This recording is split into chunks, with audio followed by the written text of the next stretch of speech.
আসসালামু আলাইকুম। আমন্ত্রণ জানাচ্ছি জাগো টিভিতে। আপনাদের সাথে আছি আমি মমতাজ শাহিন রুম্পা। শুরুতেই জানিয়ে দিব আপডেটগুলো। ইয়েমেনের হুথি যোদ্ধাদের বিরুদ্ধে স্থলযুদ্ধে নামছে পশ্চিমা দালাল আরব আমিরাত ও ইসরায়েল। লোহিত সাগরে হুথির কাছে হেরে গেল যুক্তরাষ্ট্র, এমন দাবি খোদ মার্কিন সংবাদ মাধ্যমের। এবার গাজা যুদ্ধ বন্ধের দাবিতে নেতানিয়াহুর বিরুদ্ধে অভিজাত গোলানি ব্রিগেড এর বিদ্রোহের ঘোষণা।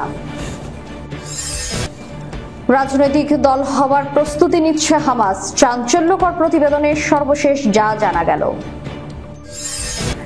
বিশ্বের সবচেয়ে ঘৃণিত দেশের তালিকায় মোদির ভারত শীর্ষে আরো যারা। হঠাৎ যে কারণে যুদ্ধবিধ্বস্ত গাজায় গেলেন নেতানিয়াহু। উত্তর কোরিয়ার অস্ত্র পেয়ে ইউক্রেনে আরো ভয়ঙ্কর রাশিয়া, প্রতিবেদনে উঠে এসেছে এই চাঞ্চল্যকর তথ্য। দর্শক শুনছিলেন শিরোনাম, এবারে বিস্তারিত। ইয়েমেনের হুথি যোদ্ধাদের বিরুদ্ধে স্থলযুদ্ধে নামছে পশ্চিমা দালাল আরব আমিরাত ও ইসরায়েল। 2015 সালে সৌদি ও আরব আমিরাত নেতৃত্বাধীন জোট হুথিদের বিরুদ্ধে যুদ্ধে হেরে যায়। এখন ইসরায়েল ও যুক্তরাষ্ট্রের মদদে ইয়েমেনে স্থল অভিযানের মাধ্যমে পুরনো প্রতিশোধ নিতে চাইছে আরব আমিরাত। ইসরায়েলি ভূখণ্ড ও লোহিত সাগরে লাগাতার হামলার মাধ্যমে শত্রুদের ঘুম হারাম করে দিয়েছে হুথি যোদ্ধারা। ওয়াল স্ট্রিট জার্নালের প্রতিবেদন অনুযায়ী যুক্তরাষ্ট্রের বিমান হামলার পর হুথিদের বিরুদ্ধে স্থল অভিযানের পরিকল্পনা করা হচ্ছে। সংযুক্ত আরব আমিরাত ইয়েমেনে স্থলযুদ্ধের পরিকল্পনা প্রস্তাব করেছে এবং স্থানীয় ইয়েমেনি গোষ্ঠীগুলোর মাধ্যমে হোদেইদা বন্দর দখলের চেষ্টা হতে পারে। হোদেইদা বন্দর হুথিদের আয় ও ইরান থেকে অস্ত্র আমদানির প্রধান পথ। এটি দখল হলে হুথিরা অর্থনৈতিক ও সামরিকভাবে দুর্বল হয়ে পড়তে পারে। মিডল ইস্ট আই এর প্রতিবেদনে বলা হয়েছে, গত কয়েকদিনে ইয়েমেনের হুথি নিয়ন্ত্রিত এলাকায় ব্যাপক বোমা হামলা চালিয়েছে যুক্তরাষ্ট্র, আর এই সুযোগটি কাজে লাগিয়ে স্থল হামলা চালিয়ে হুথিদের শক্তিশালী স্থানগুলো থেকে হটিয়ে দেওয়ার পরিকল্পনা করছে আমিরাত। যুক্তরাষ্ট্রের কাছে সম্ভাব্য স্থল হামলার পরিকল্পনা উত্থাপন করেছে সংযুক্ত আরব আমিরাত।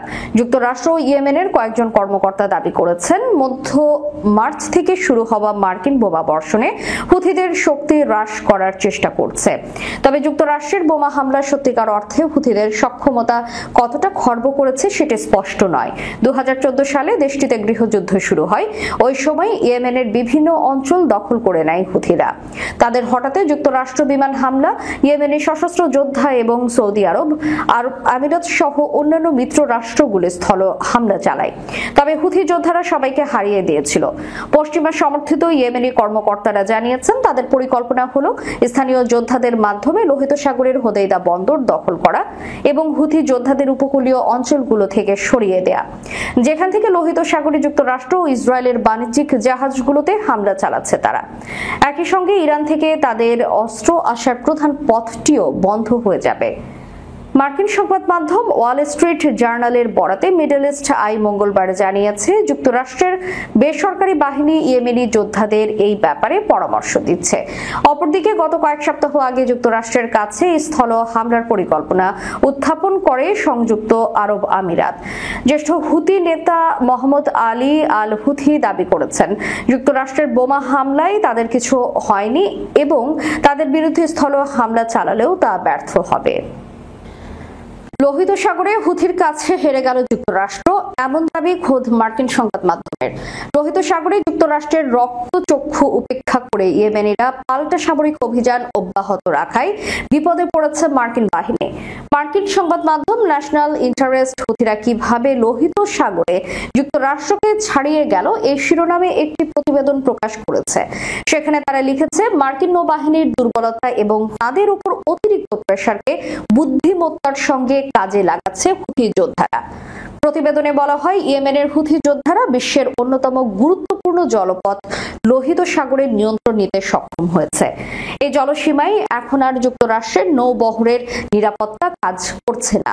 ন্যাশনাল ইন্টারেস্টের মতে, মার্কিন নৌবাহিনী এবং তার মিত্রদের ব্যাপক হামলা সত্ত্বেও ইয়েমেনিরা লোহিত সাগরের জন্য হুমকি হয়ে দাঁড়িয়েছে এবং প্রায় 2 বছর ধরে সফলতার সাথে কৌশলগত এই জলপথ অবরুদ্ধ করে রেখেছে। ফলস্বরূপ বেশিরভাগ জাহাজ দক্ষিণ আফ্রিকার কেপ অফ গুড হোপের চারপাশে দীর্ঘ এবং ব্যয়বহুল পথ বেছে নিতে বাধ্য হয়েছে। বিশ্লেষকরা বলছেন, ইয়েমেনি যোদ্ধাদের এই অগ্রগতি যুক্তরাষ্ট্রের জন্য বিপজ্জনক পরিণতি ডেকে আনতে পারে। এই পরিস্থিতি সৃষ্টির প্রধান কারণ হলো হুথিদের প্রযুক্তিগত অগ্রগতি, ড্রোন এবং ভূমি ভিত্তিক ক্ষেপণাস্ত্র ব্যবস্থা। ন্যাশনাল ইন্টারেস্ট আরও জানিয়েছে, মার্কিন নৌবাহিনীর উন্নত ব্যয়বহুল বিমানবাহী রণতরী এবং জাহাজগুলো এই ধরনের যুদ্ধের জন্য উপযুক্ত নয় এবং নতুন অবস্থার সাথে খাপ খাইয়ে নিতে তাদের বছরের পর বছর সময় লাগতে পারে। ইসরায়েলের প্রধানমন্ত্রী বেনিয়ামিন নেতানিয়াহুর সরকারের বিরুদ্ধে সম্প্রতি ইসরায়েলি সেনাবাহিনীর অভিজাত গোলানি ব্রিগেড এর একাংশের বিদ্রোহের খবর প্রকাশিত হয়েছে। গাজায় চলমান যুদ্ধ বন্ধের দাবি তুলে এই ব্রিগেডের কিছু সদস্য সরকারের বিরুদ্ধে সরাসরি অসন্তোষ প্রকাশ করেছেন। প্রতিবেদনে বলা হয়, ইসরায়েলি সেনাবাহিনীর গোলানি ব্রিগেডের সদস্যরা গাজা উপত্যকার চলমান যুদ্ধ বন্ধের আহ্বান জানিয়ে একটি চিঠিতে স্বাক্ষর করেছেন।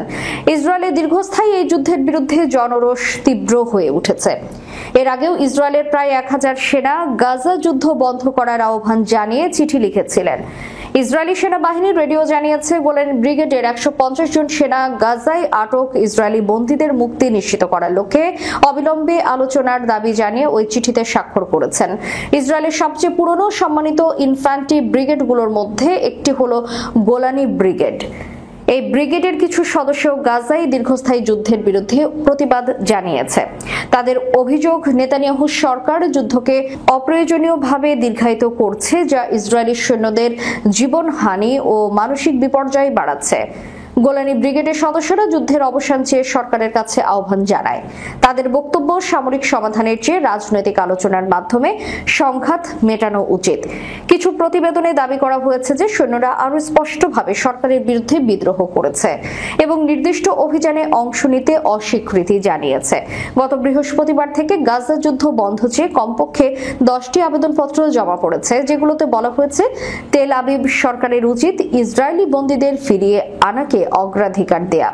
যদি এই জন্য যুদ্ধের ইতি টানতে হয়, তাও করতে হবে। প্রথম আবেদনপত্রে ইসরায়েলি বিমান বাহিনীর রিজার্ভ বর্তমান এবং সাবেক 1000 সদস্য স্বাক্ষর করেছিলেন। তারা বলেছিলেন, গাজা আক্রমণ প্রধানত রাজনৈতিক এবং ব্যক্তিগত স্বার্থে কাজে লাগানো হচ্ছে। এর সাথে ইসরায়েলি নিরাপত্তা কোনো বিষয়ে সম্পৃক্ত নয়। তারা ইসরায়েলি প্রধানমন্ত্রী নেতানিয়াহুর গাজায় ফিলিস্তিনের বিরুদ্ধে নৃশংস গণহত্যা চালিয়ে যাওয়ার বিষয়ে সমালোচনা করেন। তাদের মতে ক্ষমতায় টিকে থাকতেই এই যুদ্ধকে হাতিয়ার বানানো হয়েছে। আরেকটি পৃথক আবেদনে প্রায় 150 জন অবসরপ্রাপ্ত নৌ কর্মকর্তা, 250 জনেরও বেশি রিজার্ভ এবং সামরিক বাহিনীর ইউনিট, 8200 প্রবীণ সেনা এবং 1525 জন আর্মড কোরের প্রবীণ সেনা স্বাক্ষর করেছেন, যার মধ্যে সাবেক প্রধানমন্ত্রী এবং চিফ অফ স্টাফ এহুদ বারকও রয়েছেন। ইসরায়েলের উচ্চ প্রযুক্তি খাতের প্রায় 500 উদ্যোক্তা, বিনিয়োগকারী এবং কর্মী, সেই সাথে 2000 ইসরায়েলি সামরিক ডাক্তার এবং 6000 জনেরও বেশি শিক্ষাবিদ এবং শিক্ষা কর্মকর্তাও একই রকম একটি চিঠি লিখেছেন। অন্যান্য আবেদনপত্রে ইসরায়েলের মোসাদ এবং শিনবেত গুপ্তচর সংস্থার শত শত প্রবীণ সেনা, ইসরায়েলি সামরিক বাহিনীর পদাতিক ইউনিট, প্যারাট্রুপার এবং বিশেষ বাহিনীর 1500 জনেরও বেশি প্রবীণ সেনা স্বাক্ষর করেছেন। ফিলিস্তিনি স্বাধীনতাকামী আন্দোলন হামাস একটি আনুষ্ঠানিক রাজনৈতিক দল হওয়ার ইচ্ছা প্রকাশ করেছে। সৌদি আরবের আল হাদা টিভির বরাতে রুশ বার্তা সংস্থা তাস জানিয়েছে, হামাস নিজেকে একটি রাজনৈতিক দলে রূপান্তরিত করার জন্য তার প্রস্তুতির কথা ঘোষণা করেছে। আল হাদাহের মতে, গাজায় সর্বশেষ যুদ্ধবিরতি প্রস্তাবের প্রতিক্রিয়া জানাতে আরও সময় চেয়েছে হামাস। তবে আন্দোলনের প্রতিনিধি বলেছেন, যুদ্ধ সম্পূর্ণ বন্ধে ইসরায়েলের গ্যারান্টি পাওয়া গেলে সম্ভাব্য চুক্তির অধীনে শত্রুতা বন্ধ করতে প্রস্তুত তারা। আল জাজিরা জানিয়েছে, 18 মাস ধরে ইসরায়েলি বোমা বর্ষণে বিধ্বস্ত গাজায় যুদ্ধবিরতিতে মধ্যস্থতাকারী হিসেবে কাজ করা মিশর এবং কাতারের সঙ্গে কায়রোতে আলোচনা চলছে হামাসের। সংগঠনের জ্যেষ্ঠ কর্মকর্তা তাহের আল জানিয়েছেন, একটি গুরুতর বন্দী বিনিময় চুক্তি, যুদ্ধের অবসান, গাজা উপত্যকা থেকে ইসরায়েলি বাহিনী প্রত্যাহার এবং মানবিক সাহায্যের প্রবেশের বিনিময়ে আমরা সমস্ত ইসরায়েলি বন্দীকে মুক্তি দিতে প্রস্তুত। তবে ইসরায়েল যুদ্ধবিরতির অগ্রগতিতে বাধা দিচ্ছে বলে উল্লেখ করেন তিনি। বলেন, বিষয়টি বন্দীদের সংখ্যা নয়, বরং সমস্যাটি হলো দখলদাররা তাদের প্রতিশ্রুতি ভঙ্গ করেছে, যুদ্ধবিরতি চুক্তি বাস্তবায়নে বাধা দিচ্ছে এবং যুদ্ধ চালিয়ে যাচ্ছে। তাই হামাস দখলদার ইসরায়েলকে চুক্তি বহাল রাখতে বাধ্য করার জন্য গ্যারান্টির প্রয়োজনীয়তার উপর জোর দিয়েছে। বিশ্বের সবচেয়ে ঘৃণিত দেশের তালিকায় ভারত। 2025 সালের শুরু থেকেই বিশ্বব্যাপী দেখা দিয়েছে নানা উদ্বেগ, সেই সঙ্গে পরিবর্তন এসেছে মতামতেও। ওয়ার্ল্ড পপুলেশন রিভিউয়ের গবেষণার উপর ভিত্তি করে সম্প্রতি নিউজউইক প্রকাশিত একটি নতুন মানচিত্রে উঠে এসেছে বিশ্বের সবচেয়ে বেশি ঘৃণিত 10টি দেশের নাম। নিউজউইকের বরাত দিয়ে সংবাদ মাধ্যম ফিনান্সিয়াল এক্সপ্রেস জানিয়েছে, আন্তর্জাতিক প্রতিবেদন এবং জনমত জরিপের মিশ্রণ থেকে এই র্যাঙ্কিং তৈরি করা হয়েছে। বলা হচ্ছে, জরিপের এই ফল বিশ্বব্যাপী বিভিন্ন সরকার ও তাদের নীতির প্রতি ক্রমবর্ধমান হতাশারই প্রতিফলন। বিশ্বের সবচেয়ে ঘৃণিত দেশের তালিকায় ভারত রয়েছে 10ম স্থানে। দেশটি সম্পর্কে বলা হয়েছে, ক্রমবর্ধমান ধর্মীয় উত্তেজনা, সংখ্যালঘুদের প্রতি আচরণ এবং ইন্টারনেট সেন্সরশিপের কারণে বিশ্বব্যাপী ভারতের ভাবমূর্তি ক্ষতিগ্রস্ত হয়েছে। এছাড়া চলমান সীমান্ত বিরোধ এবং অভ্যন্তরীণ অস্থিরতা আগুনে ঘি ঢালছে। এদিকে এই তালিকার শীর্ষে রয়েছে চীন। বিশ্বের সবচেয়ে ঘৃণিত দেশের তালিকায় দ্বিতীয় ও তৃতীয় অবস্থানে রয়েছে যথাক্রমে যুক্তরাষ্ট্র এবং রাশিয়া। চতুর্থ অবস্থানে আছে উত্তর কোরিয়া, আর গাজায় গণহত্যা চালানো ইসরায়েল আছে এই তালিকার 5ম স্থানে। এছাড়াও ষষ্ঠ, সপ্তম এবং 8ম স্থানে রয়েছে যথাক্রমে পাকিস্তান, ইরান ও ইরাক। নবম ও 10ম স্থানে জায়গা পেয়েছে যথাক্রমে সিরিয়া এবং ভারত। ব্যাপক সমালোচনার মধ্যেও ইসরায়েলি বাহিনী প্রতিদিনই হামলা চালিয়ে যাচ্ছে। এর ফলে অবরুদ্ধ উপত্যকাটিতে মৃত্যুর মিছিল থামছেই না। চলমান নৃশংসতার মধ্যেই ইসরায়েলের প্রধানমন্ত্রী বেনিয়ামিন নেতানিয়াহু মঙ্গলবার গাজার উত্তরাঞ্চলে সফর করেছেন বলে জানিয়েছে তার দফতর। সংবাদ মাধ্যমের ব্যানার্স তাদের একটি প্রতিবেদনে এই খবর জানায়। খবরে বলা হয়, যুদ্ধবিধ্বস্ত গাজায় চলমান বিমানস্থল অভিযান চালিয়ে যাওয়ার মধ্যেই এই সফরটি অনুষ্ঠিত হয়। ব্যানার্স জানায়, প্রধানমন্ত্রীর দফতর থেকে দেয়া এক বিবৃতিতে বলা হয়েছে, প্রধানমন্ত্রী বেনিয়ামিন নেতানিয়াহু গাজার উত্তর অংশে সফর করেছেন, তবে এই সফরের বিষয়ে বিস্তারিত কোনো তথ্য প্রকাশ করেনি ইসরায়েলের প্রধানমন্ত্রীর কার্যালয়। গাজায় চলমান নৃশংসতার মধ্যে গত 19 জানুয়ারি যুদ্ধবিরতি শুরু হয়। পরে সেই যুদ্ধবিরতি ভেঙে 18 মার্চ আবার হামলা শুরু করে ইসরায়েলি বাহিনী। ইউক্রেনের বিরুদ্ধে রাশিয়ার যুদ্ধ চালিয়ে যাওয়ার অন্যতম প্রধান সহায়ক শক্তি হয়ে উঠেছে উত্তর কোরিয়া। রয়টার্স এক অনুসন্ধানী প্রতিবেদনে উঠে এসেছে, গত 1 বছরে কিছু রুশ ইউনিটে ব্যবহৃত গোলা বারুদের বেশিরভাগই এসেছে উত্তর কোরিয়া থেকে। এই গোলা বারুদের সরবরাহ রাশিয়াকে এক দীর্ঘমেয়াদী ধ্বংসাত্মক যুদ্ধ চালিয়ে যেতে সহায়তা করেছে, যেখানে ইউক্রেন পিছিয়ে পড়ছে। রয়টার্স ও ওপেন সোর্স সেন্টারের যৌথ বিশ্লেষণে সমুদ্র ও স্থলপথে উত্তর কোরিয়ার সরবরাহ চিহ্নিত করা হয়েছে। এই তথ্যকে নিশ্চিত করেছে ইউক্রেনের হাতে আসা রুশ গোলন্দাজ বাহিনীর প্রতিবেদন, স্যাটেলাইট চিত্র, যাচাইকৃত সামাজিক যোগাযোগ মাধ্যমের ভিডিও এবং ইউক্রেন সরকারের ও সেনাবাহিনীর 3 জন শীর্ষ পর্যায়ের সূত্র। উত্তর কোরিয়া শুধু গোলাবারুদি নয়, রাশিয়াকে ব্যালিস্টিক ক্ষেপণাস্ত্র, দূরপাল্লার কামান এবং মাল্টিপল লঞ্চ রকেট সিস্টেমও সরবরাহ করেছে।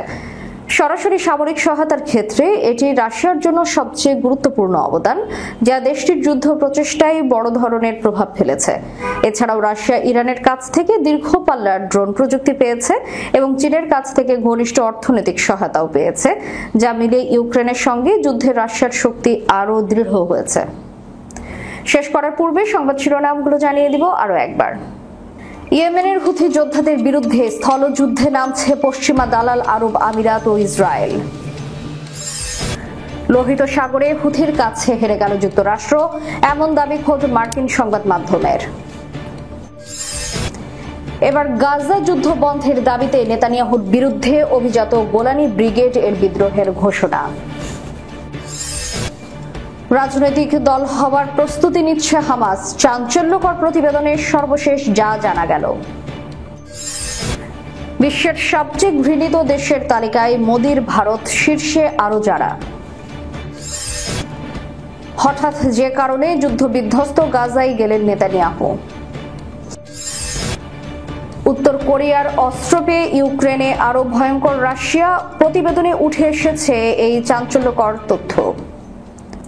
এতক্ষণ আমাদের সাথে থাকার জন্য ধন্যবাদ। আল্লাহ হাফেজ।